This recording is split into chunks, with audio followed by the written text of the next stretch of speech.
கல்யாண வீட்டுக்கு போய் அழுகுறாங்க, அங்க போய் கதறாங்க. ஏன் அவங்களால அமைதியா இருக்க முடியல? மன உளைச்சல்ல இருக்கிறாங்க. சில பேர் வந்து எக்ஸ்ட்ரீம் லூனாட்டிக்னு சொல்லுவாங்க. அதாவது மாத்திரை என்ன கொடுக்கணும் அவங்களுக்கு. சூரியன் ஒருபோதும் மறையாது, அது மறுபடியும் உதிக்கும், அதன் ஒளியில தமிழ்நாடு மீண்டும் செழிக்கும். நீங்க முதல் அமைச்சரா இருக்கணும், நான் தான் சர்வாதிகாரமா இருக்கணும், எனக்கு அப்புறம் எங்க அப்பனுக்கு அப்புறம் நான், எனக்கு அப்புறம் என் பையன், என் பையனுக்கு அப்புறம் என் பேரன் அப்படின்னு நினைக்கிற ஒரு சூழ்நிலையில வந்து இன்னைக்கு முதல்வர் விஜய் என்ன சொன்னாரு? நான் முதல் அமைச்சர் கிடையாது, உங்களுக்கு முதல் சேவகன் சொன்னாரு. உங்களை ஏமாத்திக்கிட்டு இருந்த இந்த 2 பேரையும் வேண்டாம்னு சொல்லி ஒதுக்கிட்டு உங்களுக்காக உண்மையா உழைக்க வந்த உங்க விஜய, உங்க அண்ணனை, உங்க தம்பிய முதல் அமைச்சரா இல்ல முதல் சேவகனா ஆக்கி இருக்கிறீங்க. 35% மக்களை அவர்கள் திட்டி விட்டார்கள். டிவிகேக்கு அடுத்த எலெக்ஷன்ல ஓட்டு போடுறாங்களோ இல்லையோ, கண்டிப்பா வந்து இந்த தீய சக்திக்கு ஓட்டு போட மாட்டாங்கிறது எழுதி வேணா கொடுக்கும். இருக்கிறதே வந்து பாத்தீங்கன்னா தாவேகா மற்றும் திமுக மற்றும் பலர் தான். மற்றும் பலர் என்னைக்குமே போயிட்டாங்க. அனிதா ராதாகிருஷ்ணன் இப்படின்னா ஒரு மக்களை பேசுனீங்கன்னா நெக்ஸ்ட் இந்த எந்த மூஞ்சி வச்சுக்கிட்டு அந்த தொகுதிக்கு நீங்க போவீங்க? அவர் ஆதவர்ஜனா மேலையும் முதலமைச்சர் விஜய் மேலையுமே வந்து பாத்தீங்கன்னா அவதூறுகள் கிளப்புறாரு. இந்த கவர்மெண்ட் வந்து பாத்தீங்கன்னா மனுஷனே கிடையாது, போய் தொலை, ரொம்ப அசால்ட்டா வந்து லெஃப்ட் ஹேண்ட்ல டீல் பண்ணிட்டு போயிட்டாங்க. ஒரு எதிர்கட்சிங்கிறதே வந்து நெக்ஸ்ட் எலெக்ஷன்ல இருக்க மாட்டாங்க. ஏன்னா இன்னைக்கு மக்கள் முழுசா வந்து தாவேகா அரசை ஆதரிப்பாங்கிறத நம்பிக்கை. பெரம்பூர் மற்றும் திருச்சி கிழக்கு எப்போதுமே எனக்கு இரு கண்கள்னு சொல்லியிருக்காரு. தமிழ்நாட்டுக்கு எப்படி திருச்சி வந்து ஒரு இதயம் மாதிரியோ, அந்த மாதிரி என்னோட இதயத்துக்கு திருச்சி கிழக்கு தொகுதி மக்களும் ரொம்ப ரொம்ப ரொம்ப க்ளோஸ் தான். இந்த தொகுதி வந்து இன்னுமே நாங்க வந்து சிஎம் தொகுதியாக தான் பாக்குறோம். திமுக வந்து தீய சக்தி மட்டும் இல்ல, மக்கள்கிட்ட இருந்து தூரமா போயிட்டு இருக்க சக்தி அப்படின்றாரு. திமுக வந்து இப்போ தீய சக்தி மட்டும் இல்ல, மக்களை விட்டு ரொம்ப தூரமா போன தூர சக்தி. கட்சி நெக்ஸ்ட் எலெக்ஷனுக்கு இருக்குமா இல்லையான்றது டவுட் ஆயிடுச்சு. இன்னைக்கு வந்து பாத்தீங்கன்னா அமைச்சர் ரமேஷ் பேசும்போது வந்து பாத்தீங்கன்னா எதிர்கட்சின்னு ஒண்ணு இல்லாமே ஆயிரும், அந்த அளவுக்கு வந்து மக்கள் வந்து எங்களுக்கு ஆதரவு தெரிவிப்பாங்க. இன்னைக்கு அதே தான் சொல்றேன். இன்னைக்கு ரீ எலெக்ஷன் ஒன்று நடந்துச்சுன்னா எதிர்கட்சின்னு ஒண்ணு இருக்கவே இருக்காது. இந்த சின்ன பசங்க வருங்காலத்துல எதிர்கட்சியே இல்லாத சட்டமன்றத்தில் எங்கள் அண்ணனை முதலமைச்சராக அமர வைப்போம். இது வருங்காலத்தின் வரலாறாக மாறும். வணக்கம் சார். வணக்கம். எப்படி இருக்கீங்க சார்? நல்லா இருக்கிறேன். கண்டிப்பா சார். இன்னைக்கு ஒரு மிக முக்கியமான நாள், அதனாலதான் உங்களை பார்த்து சில விஷயங்கள்லாம் பேசிட்டு போலான்னு வந்தோம். நம்மளோட மாண்புமிகு தமிழக முதல்வர் சி ஜோசப் விஜய் அவர்கள் முதலமைச்சரா வந்ததுக்கு அப்புறம் ஒரு சின்ன ட்ரிப் மாதிரி திருச்சிக்கு போயிருக்காரு. போயிட்டு அவருக்கு வாக்களித்த மக்களுக்கும் தமிழ்நாட்டு மக்களுக்கும் ஒரு தேங்க்யூ சொல்லணும் அப்படின்றதுக்காக போயிருக்காரு. இன்னைக்கு திருச்சிக்கு போயிருக்காரு. இப்பதான் பேசி முடிச்சிருக்காரு. அவரோட ஸ்பீச்சை பார்த்துருப்பீங்க. என்ன தோணுது? ஓவரால் ஸ்பீச்சை பார்க்கும்போது எப்படி இருக்கு உங்களுக்கு? இல்ல, ரொம்ப சந்தோஷமா இருக்கு. நான் முன்னாடியே சொல்லியிருக்கேன், நான் திருச்சி கிழக்கு வாக்காளன். ஸோ அந்த விஷயத்துல வந்து இன்னைக்கு எங்க ஊர்ல இல்லாம போனதுக்கு வந்து நான் ரொம்ப இது பண்றேன். நேர்ல பார்த்துருக்கலாம் அவரை. ஸோ ரொம்ப சந்தோஷமான விஷயம். ஓகேங்களா? ஸோ ரொம்ப மகிழ்ச்சியான தருணம். அவர் பேசின ஒரு வார்த்தையுமே வந்து பார்த்தீங்கன்னா ஒரு வாக்காளராக எனக்கு வந்து ரொம்ப சந்தோஷமா இருக்கு. அதாவது எங்க தொகுதியை வந்து பெரம்பூர் மற்றும் திருச்சி கிழக்கு எப்போதுமே எனக்கு இரு கண்கள்னு சொல்லியிருக்காரு. அப்படிங்கும் போது எங்க தொகுதி வந்து இன்னுமே நாங்க வந்து சிஎம் தொகுதியாக தான் பாக்குறோம். அப்படிங்கும் போது அது ஒரு நிறைவா இருக்குது. அது ஒரு நிறைவா இருக்கு சார். அதே மாதிரி அவர் பேசுனதுலே ரொம்ப முக்கியமான விஷயம்னா, எடுத்த உடனே அவர் விஷயத்துக்கு வந்துட்டாரு. ஒரு நம்மளோட ஆப்போசிட் பார்ட்டி எதிர்கட்சி வந்து 6 மாசம் அமைதியா இருப்போம்னு சொன்னாங்க, ஆனா 6 நாள் கூட அவங்களால அமைதியா இருக்க முடியல அப்படின்னு எடுத்த உடனே போட்டு உடைச்சிருக்காரு. ஓப்பனாவே சொல்லியிருக்காரு, ஒரு கல்யாண வீட்டுக்கு போய் அழுகுறாங்க, அங்க போய் கதறாங்க அப்படின்லாம் சொல்லியிருக்காரு. ஏன் அவங்களால அமைதியா இருக்க முடியல? இன்னைக்கு விஜய் சார் சொன்னது எப்படி இருக்கு? இல்ல, அது உண்மைதானே. இன்னைக்கு நம்ம பாக்குறோம். ஓகேங்களா? இன்னைக்கு அவங்க 6 நாள் கூட, 6 நாள் இல்லை, அரை மணி நேரம் கூட அவங்க வந்து அமைதியா இல்லை. புரிஞ்சுங்களா? அது ஆட்சி அமையறதுக்கு முன்னாடியும் சரி, ஜெயிச்சதுக்கு அப்புறமும் சரி, ஆட்சி அமையற வரைக்கும் சரி, அமைஞ்சதுக்கு அப்புறமும் சரி, ஒரு நிமிஷம் கூட வந்து அவங்க வந்து அமைதியா இல்லை. ஏன்னு கேட்டீங்கன்னா மன உளைச்சல்ல இருக்கிறாங்க. கொஞ்சம் வந்து எப்படி சொல்றது, சில பேர் வந்து எக்ஸ்ட்ரீம் லூனாட்டிக்னு சொல்லுவாங்க. அதாவது மாத்திரை என்ன கொடுக்கணும் அவங்களுக்கு. ஓகேங்களா? அதுல நீங்க தமிழாக்கம் பண்ணி பார்த்தீங்கன்னா அதோட முழு அர்த்தம் புரியும். ஸோ அந்த நிலைமையில இருக்கிறதுனால அவங்களுக்கு வந்து ரொம்ப கஷ்டமான நிலைமையில அவங்க ஃபேஸ் பண்ணிட்டு இருக்காங்க. அப்படிதான் நான் பாத்துக்கிறேன். சார், இவ்வளவு நாளா டிஎம்கேவோட கிரிட்டிசிசம்லாம் எப்படி பாக்குறீங்க? ஏன்னா ஒரு ஆட்சி பொறுப்பேற்று ஒரு அரை மணி நேரத்திலே திமுக தலைவர் ஸ்டாலின் அவர்கள் அறிக்கை வெளியிட்டு இருக்காரு.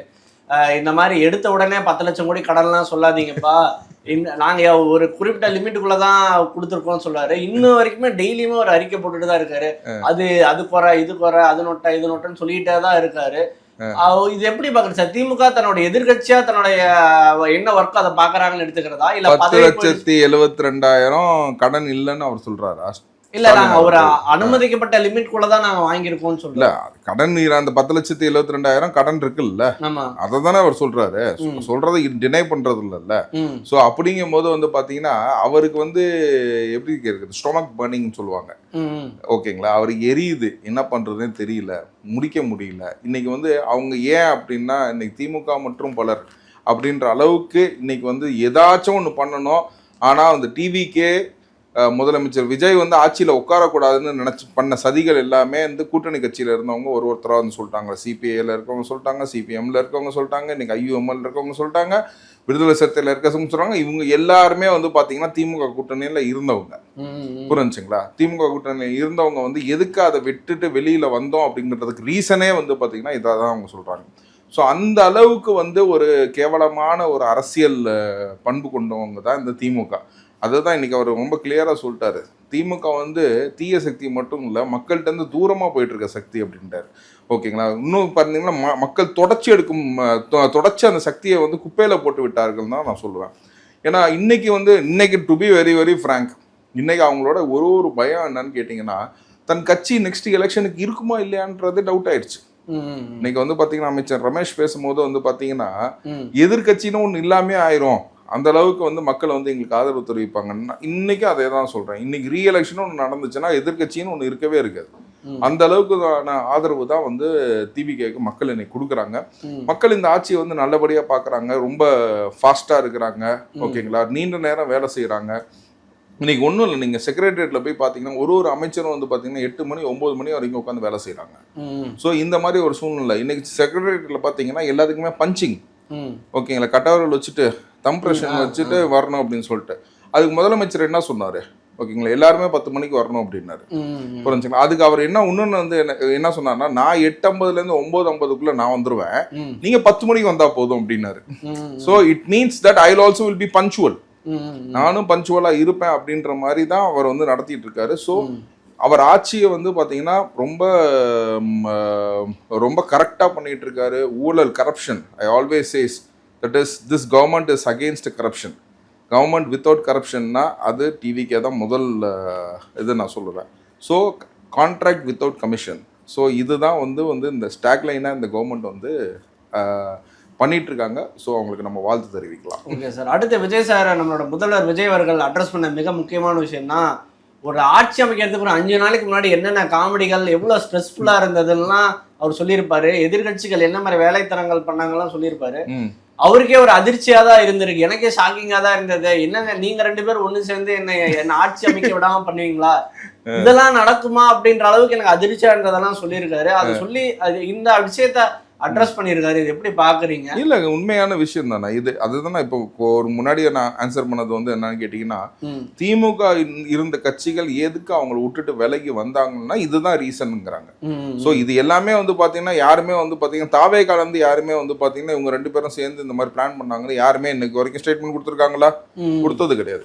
ஸ்டேட்மெண்ட் கொடுத்தது யாரு? சிபிஐல இருந்து கொடுத்துருக்காங்க, சிபிஎம்ல இருந்து கொடுத்துருக்காங்க, ஐயுஎம்எல் இருந்து கொடுத்துருக்காங்க, விசிகாலேருந்து கொடுத்துருக்காங்க. ஸோ தாவே கலந்து யாருமே ஸ்டேட்மெண்ட் கொடுக்கல. So this is the admitted point அப்படின்றத நான் பார்க்குறேன். ஸோ இந்த அளவுக்கு ஒரு ஆட்சி மேலே இருக்க ஒரு பைத்தியம் தான் வந்து சம்பாதிக்கணுன்றதுக்கு பாலிடிக்ஸை வந்து பார்த்தீங்கன்னா சம்பாதிக்கிறதுக்காக வரணும்னு நினைச்சாங்க. இன்னைக்கு அவர் என்ன சொன்னார், நான் முதல் அமைச்சர் கிடையாது, முதல் சேவகன்னு சொன்னார். புரிஞ்சுங்களா, முதல் சேவகன். இதுதான் வந்து பார்த்தீங்கன்னா ஒரு பண்பான நிலைமை. புரிஞ்சுங்களா, ஆனால் இவங்க பாலிடிக்ஸ் எப்படி பார்க்குறாங்க, இவங்க முதல் அமைச்சராக இருக்கணும், நான் தான் சர்வாதிகாரமாக இருக்கணும், எனக்கு அப்புறம் எங்கள் அப்பனுக்கு அப்புறம் நான், எனக்கு அப்புறம் என் பையனுக்கு அப்புறம் என் பேரன் அப்படின்னு நினைக்கிற ஒரு சூழ்நிலையில் வந்து இன்னைக்கு முதல்வர் விஜய் என்ன சொன்னாரு, நான் முதல் அமைச்சர் கிடையாது, உங்களுக்கு முதல் சேவகன் சொன்னாரு. So that is the difference what is trying to make it. புரிஞ்சுங்களா, இதுக்கு தான் வந்து மக்கள் ஆதரவு கொடுப்பாங்க, அவருக்காக காத்திருப்பாங்க. கண்டிப்பாக கவர்மெண்ட் ஸ்டடி ஆகும். இந்த கவர்மெண்ட் வந்து இன்னைக்கு இந்த காசை வச்சு என்னென்ன பண்ண முடியுமோ அவ்வளோ நல்லதுங்களே பண்ணியிருக்காரு தான் நான் சொல்றேன். ஸோ அதே மாதிரி மிக முக்கியமான விஷயங்கள் அவருக்கே கோபம் வந்த ஒரு விஷயம் என்னன்னா, எனக்கு ஓட்டு போட்ட மக்கள் வந்து நீங்க ஒரு தற்குறின்னு சொல்லுவீங்களா? அது ரொம்பவே பாதிச்சிருக்குன்னு தான் நாங்கள் பார்க்குறோம். ஏன்னா அந்த பிரச்சாரப்பவும் அதை அட்ரஸ் பண்ணாரு. நீங்க வந்து தற்குறிகள் கிடையாது, ஆச்சரியக்குறின்னு சொல்லியிருப்பாரு. இன்னைக்குமே அதை அட்ரஸ் பண்ணியிருக்காரு. அப்ப உங்களுக்கு ஓட்டு போட்டப்ப அவங்க நல்லவங்க, எனக்கு போட்டப்ப அவங்க வந்து ஒரு தற்குறியான்னு கேட்டிருக்காரு. இது எப்படி பாக்குறீங்க? இல்ல இது வந்து தீய சக்தி வந்து அவங்களுக்கு அவங்களே வச்சுக்கிட்ட வேட்டு தான் சொல்லுவேன். புரிஞ்சுங்களா? நீங்க வந்து முதல்வர் விஜய் கட்சிக்கு நீங்க ஓட்டு போட்டிருக்கீங்கன்னு வச்சுக்கோங்க, ஓகேங்களா? உங்களையும் சேர்த்து தான் அவங்க தற்கொலையும் திட்டுறாங்கன்னா ஒருத்தவங்க வந்து நீங்க தற்கொலையும் திட்டினா திரும்ப அவங்கள திரும்பி பார்ப்பீங்களா? இல்ல, பார்க்க மாட்டேன். அப்படிங்கும் போது பாத்தீங்கன்னா 35% மக்களை அவர்கள் திட்டி விட்டார்கள். 35% மக்களை வந்து இன்னைக்கு சாலிடா சொல்றேன், டிவிகேக்கு அடுத்த எலெக்ஷன்ல ஓட்டு போடுறாங்களோ இல்லையோ கண்டிப்பா வந்து இந்த தீய சக்திக்கு ஓட்டு போட மாட்டாங்கிறது எழுதி வேணா கொடுக்கலாம்.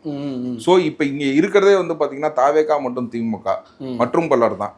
மற்றும் பலர் என்னைக்குமே போயிட்டாங்க. இந்த விஷயத்துல வந்து பார்த்தோம் அப்படின்னு கேட்டீங்கன்னா இன்னைக்கு 35% மக்கள் வந்து கண்டிப்பா வந்து திமுகவுக்கு ஓட்டு போடுறதுக்கான வாய்ப்பே கிடையாது அப்படிங்கிறத எடுத்துக்கிறோம். சார், அந்த அகைன் அந்த தற்கொலைன்னு சொன்னதான் திமுக மிகப்பெரிய பிரச்சனையா போயிருக்கா? அது விஜய் அவர்கள் திரும்ப திரும்ப அட்ரஸ் பண்ணிக்கிட்டே இருக்காரு. இது மூலமா அவர் என்ன சொல்ல வராருன்னு நினைக்கிறீங்க விஜய் அவர்கள்? இல்ல, இன்னைக்கு வந்து பாத்தீங்கன்னா ஓட்டு போட்ட மக்களை வந்து இவ்வளவு கீழ்த்தனமாகவும் பேசுறது வந்து ரொம்ப அநாகரிகமான ஒரு விஷயங்க. நானே வந்து பாத்தீங்கன்னா அனிதா ராதாகிருஷ்ணன் வந்து பேசின பேச்சு, ஓகேங்களா, நான் வந்து கொளத்தூர் தொகுதியில இருக்கிற ஒரு மக்கள்கிட்ட நான் வந்து கேட்டேன். இன்னைக்கு யாரா இருந்தாலும் சொல்றேன், உங்க சேனல் வழியாவே சொல்றேன், யாராச்சும் கொளத்தூர் தொகுதி மக்கள் வந்து இந்த என்ன அனிதா ராதாகிருஷ்ணன் என்ன சொன்னாப்புல, நன்றி கட்டார், நன்றி கட்ட சொல்ல கூட பீப் சாங் தான் போடணும்.